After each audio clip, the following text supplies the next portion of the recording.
국회팀 이병주 기자 나와 있습니다. 어서 오세요. 예.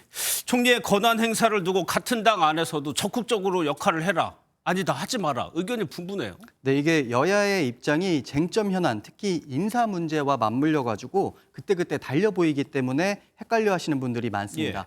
그렇지만 대체로 국민의힘은 대통령 권한 대행의 적극적인 권한 행사에 힘을 싣고 있고요. 민주당은 최소한의 역할만 주문하고 있다. 이렇게 보시면 이해하기 쉽습니다. 예. 그러면 사안별로 한번 어떻게 엇갈리는지 한번 볼까요?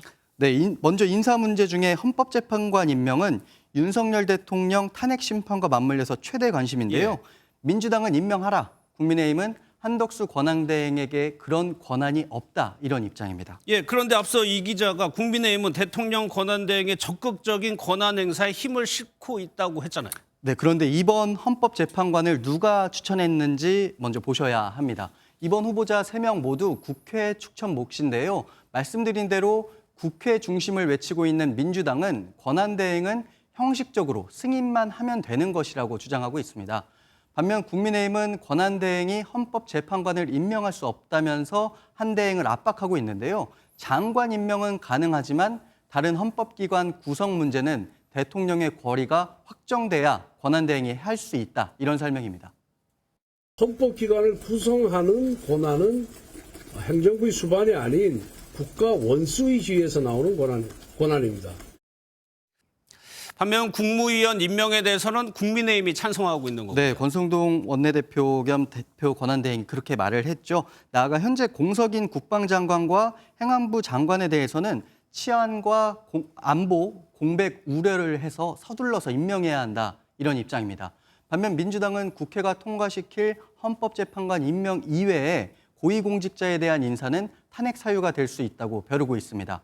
앞서 이재명 민주당 대표도 정부 안에는 대행 시스템이 잘 갖춰져 있어서 너무 걱정하지 않아도 된다 이렇게 말한 바 있습니다. 대한민국에는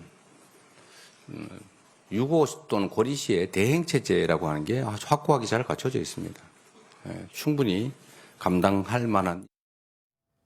인사 문제 말고도요. 정치권에서 예민한 것이 내란 특검법이랑 김건희 여사 특검법이거든요. 네, 앞서 국민의힘은 권한대행이 국회로 돌려보낸 정책법안 6개에 대해서 당연한 책무를 행사했다 이렇게 두둔을 했습니다. 일반 특검과 김건희 특검법에도 거부권을 행사해야 한다고 하고 있는데요. 민주당은 두 특검법에 대해 거부권을 행사할 경우 한 권한대행을 탄핵하겠다며 압박하고 있습니다. 이미 한 권한대행에 대한 탄핵소추안을 만들어뒀다면서 국회를 통과한 특검법을 조속히 공포하라고 압박했습니다. 내란을 비호한 내란 대행으로 역사에 기록될 것인지 크리스마스 전에 결정될 것입니다.